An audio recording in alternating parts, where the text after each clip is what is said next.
Ladies and gentlemen, good morning and happy Sunday.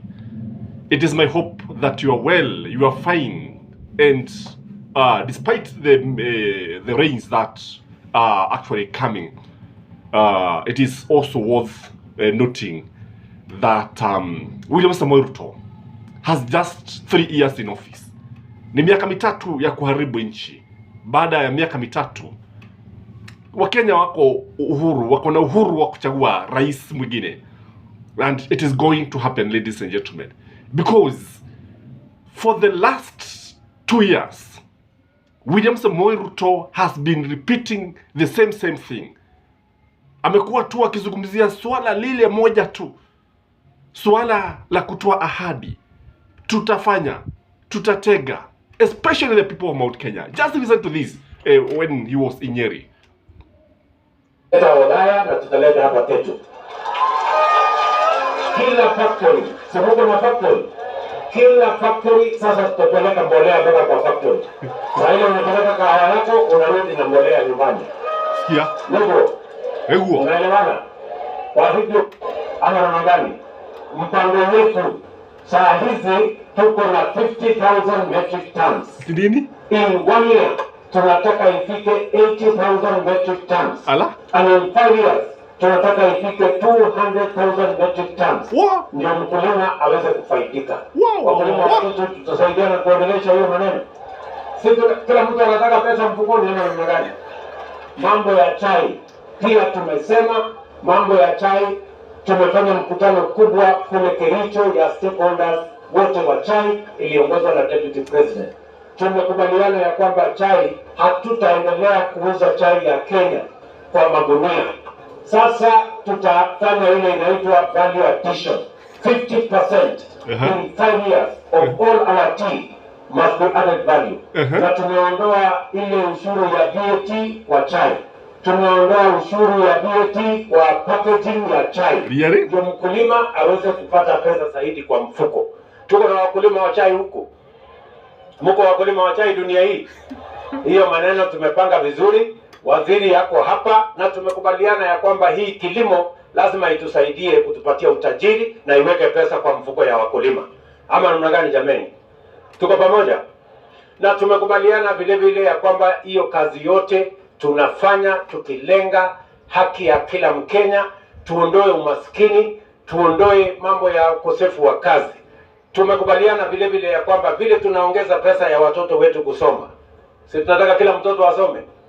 Pia lazima tupange wakitoka shuleni watakuja kufanya kazi gani. Kwa sababu tutakuwa tunafanya kazi ya hasara. Tukiweka pesa ya mtoto kusoma, ametoka university, ametoka college, ametoka shule, hana kazi ya kufanya. Anaanza kuhangaika hapa kung'evia, mwisho anakunywa pombe, mwisho anakula madawa, sio tunapata hasara. So tumekubaliana mwaka huu for the first time in Kenya we have agreed ya kwamba vile tunapanga vile watoto wetu watasoma, vile vile tutapanga vile watoto wetu watapata kazi. Na tumekubaliana hapa Nyeri tunajenga nyumba 10,000 na tunahitaji vijana 30,000 watakao tufanya hiyo kazi ya kujenga manyumba hapa Nyeri. Vijana wa hapa Tetu mko tayari? Vijana wa Tetu mko tayari kwa hiyo kazi? Sisi tulikubaliana wera ni wera. Ama tulikubaliana aje? Ama nyinyi ni wale wa kuchagua jembe?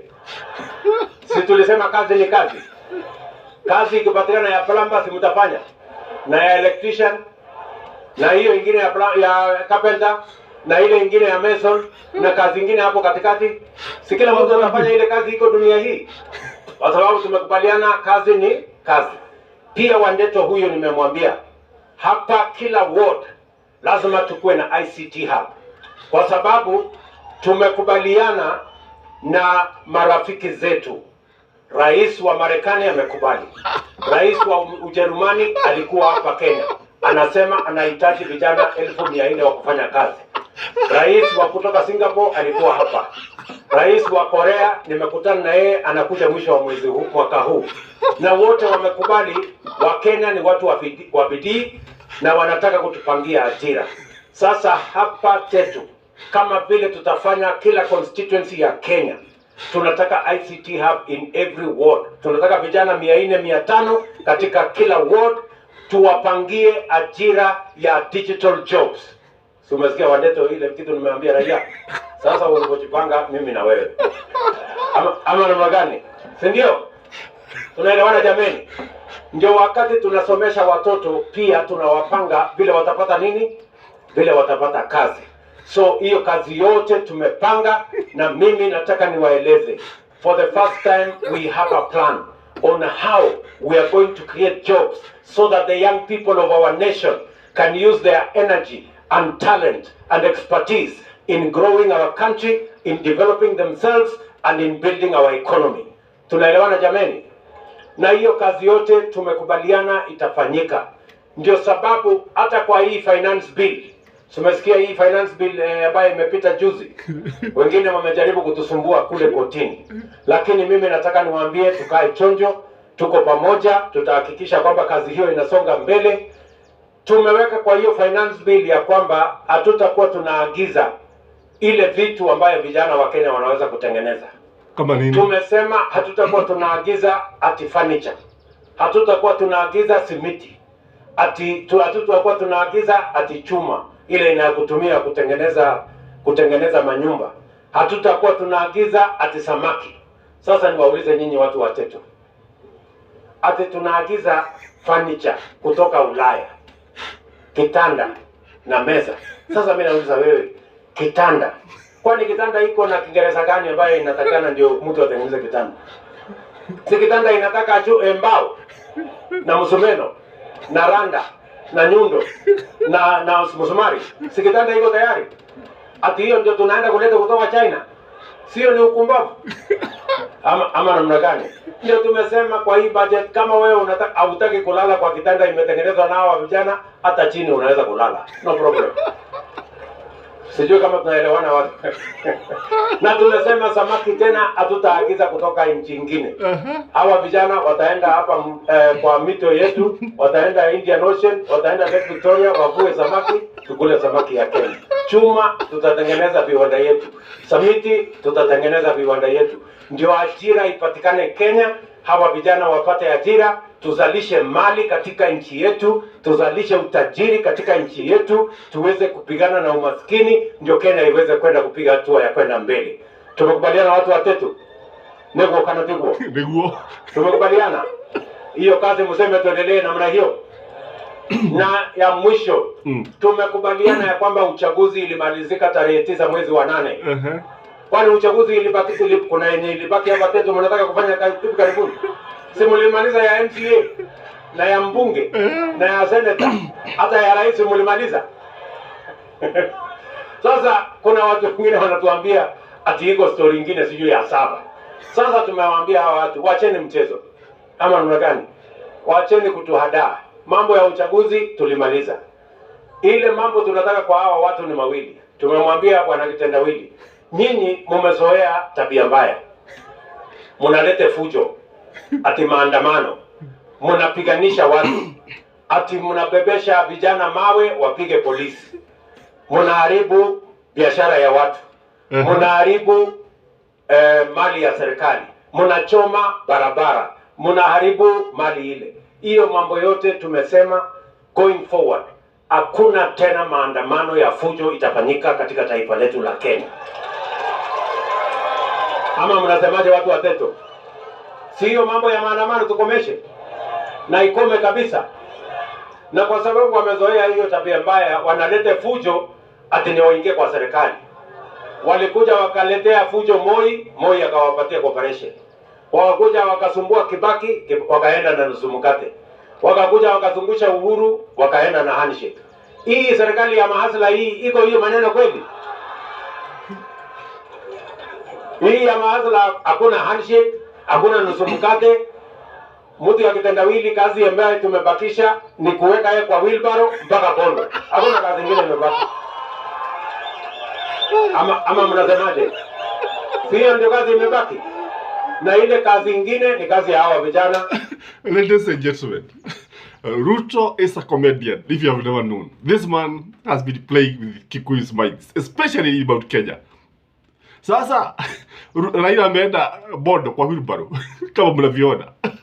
Sasa as we talk, William Samoei Ruto is in the front side trying to campaign for Raila Amolo Odinga to take over the leadership of the African Union Commission. Sasa huyo ndio sasa mlikuwa mnaambiwa ati anaenda bondo.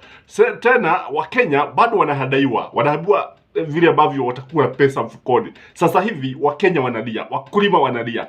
Ukiangalia mambo ya nini, bolea, wanaletewa bolea gushi, bolea gushi. And by the way, I want you to take this issue of bolea gushi very seriously. Very seriously. Kwa sababu hiyo bolea, hiyo mnaona, hiyo gushi, it could be a scheme to ruin a whole generation. That issue should be taken very, very seriously. I was watching Jirogo akisema vile ambavyo kule Northeastern Moi was dumping the nuclear waste, and sijui it has affected so many people from Northeastern. Wengine wanajipata wakiwa na cancer, ile saratani. I think this issue of fertilizer gushi inafaa kuchukuliwa kwa udani zaidi na ichuguzwe. Hiyo kitu imewekwa ndani ya ile bolea ni nini, watu wasichukue mambo hivi hivi, because it can actually kill our future generation, kwa sababu inaweza kuwa inafanywa kimakusudi pasi wengi wetu kujua kile ambacho kinaendelea. So William Samoei Ruto has just 3 years to be in office, but he is still playing with Kenyans' minds, and Wakenya bado wanazidi kushangilia, hususan baadhi ya watu kutoka sehemu za Mlima Kenya. Yes, I agree that the tables have turned in Mount Kenya. Tables have turned in Mount Kenya, and people are now following Uhuru Muigai Kenyatta. But William Samoei Ruto cannot be ignored. That is the truth of the matter. And ukichunguza vile vile utakubaliana nami, bado kuna watu wachache pale ambao bado wanamwamini William Samoei Ruto. Wanaamini zile hadithi zake. Na jana tuliona watu kutoka kule Meru wakilalamika sana kutokana na miraa, biashara miraa imedorora kabisa. Hawana chochote kile ambacho wanakizungumzia. You have heard William Samoei Ruto talking about the promises by many governments, sijui Uingereza, sijui Ujerumani, sijui nini. Na bado watu wanaamini hizi hadithi ambazo kusema kweli hazina mwelekeo wote, hadithi ambazo watu bado wanazidi kuzikubali. Na William Samoei Ruto has taken the time he has been in office just promising and repeating the same thing. If you look at William Samoei Ruto, if you watch him very closely, you realize that amekuwa akirudia tu jambo moja tu, na amekuwa tu akisitiza kuhusu promise after promise after promise. Na when he is in Mount Kenya, in fact kama ukichunguza hiyo habari hiyo hotuba yake kwa undani, utaona this is joking is playing with the minds of Kenyans. He is playing mind games, and watu bado wanaamini vile ambavyo wanasema. You know what people don't know is that politicians are just after one thing. They are after their votes so that they can remain in office, so that they can remain in power. So William Samoei Ruto has not been doing it. The time has been in office, we cannot say that he has delivered much. The time has been in office, we cannot say that we have seen much. Because even when we see the shilling to the dollar coming down, it is not something that is, we can say that they have done anything that has warranted the strengthening of the shilling against the dollar. What they are doing is to manipulate the exchange rate pale kwa treasury na central bank, so that William Samoei Ruto can actually apate sifa, kwa sababu unajua wakati shilingi ilikuwa imedhoofika kidhamani, ulikuwa unaona kwamba watu walikuwa wanatamauka. But from where I sit, the economy is not doing well. The economy is doing badly. From where I sit, mmeona vile ambavyo hata wananua mwavuli. Imagine an umbrella costing 3 million in State House. Mmejionea nyinyi wenyewe. A digital watch costing 1 million. Imagine. And something like I think a sitting chair costing over 1 million. So you can see the way they are wasting our money. You can see the way they have been playing with our minds. Na bado the funny thing, they come to the same voters wakiwaambia kwamba wanataka hivi, wadaganya. I've also pointed in this channel that in politics, what matters is interest, nothing else. And if the interests of politicians converge, they will always stand with each other. In fact, it's just a matter of time before Rigathi Gachagua and William Samoei Ruto comes out in broad daylight accusing each other. Mtaona, because if you look at Rigathi Gachagua has changed the tactics. He has completely changed the tactics. If you look at him, he is now avoiding the many controversies. And that is why you saw him even trying to reconcile with Uhuru Muigai Kenyatta and actually apologizing to Mama Ngina Kenyatta, the first lady of the Republic of Kenya, yule ambaye alikuwa ni mwanzilishi wa taifa hayati mzee Jomo Kenyatta. Kwa hivyo, that is why you see Rigathi Gachagua changing tactics. That is why you see now trying to unite the mountain, because he has realized that they are not together with William Samoei Ruto. He has realized that he has to observe what William Samoei Ruto is saying, but not what he is doing. Because whatever you need to do in politics, you don't listen to what the leader is saying. Observe what he is doing. And that is what the Kikuyus need to do. Just look at what William Samoei Ruto is doing. Don't listen to what he's saying. Because if you listen to what he's saying, you get lost.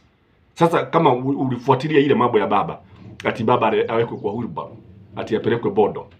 Sasa, what would you follow? Do you follow what he's saying or what he's doing? Because what he's doing right now is to campaign for baba. Aende kule Addis Ababa. Again, if you look at William Samoei Ruto, sasa ukiangalia sasa, angalia yale masuala ya madaktari, ule mgomo wa madaktari, mwezi unaelekea kuisha, and he is not bothered, by the way. He's not even talking about it. He's not talking about it. Weighty issues, things that are affecting the nation, things that are affecting the lives of Kenyans. William Samoei Ruto ameamua tu kunyamaza pasi na kusema lolote. Wagonjwa wanazidi kufia nyumbani, wengine wanazidi kufia hospitalini, kina mama wakijifungua, and sasa our health sector is in crisis. Ukweli ni kwamba tuko katika hali mbaya sana katika wizara hii, katika huduma za afya. And when you look at William Samoei Ruto, hata wakati haya yote yanaendelea, unaona sasa akituga safari na kwenda Ghana. This is very ironical, by the way. It's very ironical. And these are the things that Kenyans need to learn and maybe to note. Because I've told you, don't listen to what the leaders are saying. Watch what they are doing. And what William Samoei Ruto is doing is running away, is ignoring Kenyans, is ignoring the doctors, is ignoring the plights of the sick people, and actually having even time to have a state visit when the country is in crisis. So these are the things that you need to watch. When you look at Rigathi Gachagua, na sasa wale wakulima, unaona wale wakulima, kwa mfano ukisikiliza hiyo hotuba, na nimeileta kimakusudi because it actually summarizes William Samoei Ruto's presidency. Because all what you have been saying revolves around this. And I wanted to listen, even in future, you realize that he's be talking about that thing. For William Samoei Ruto, akona what we call a game plan. So what he's doing, he's just using different words, but the game remains the same.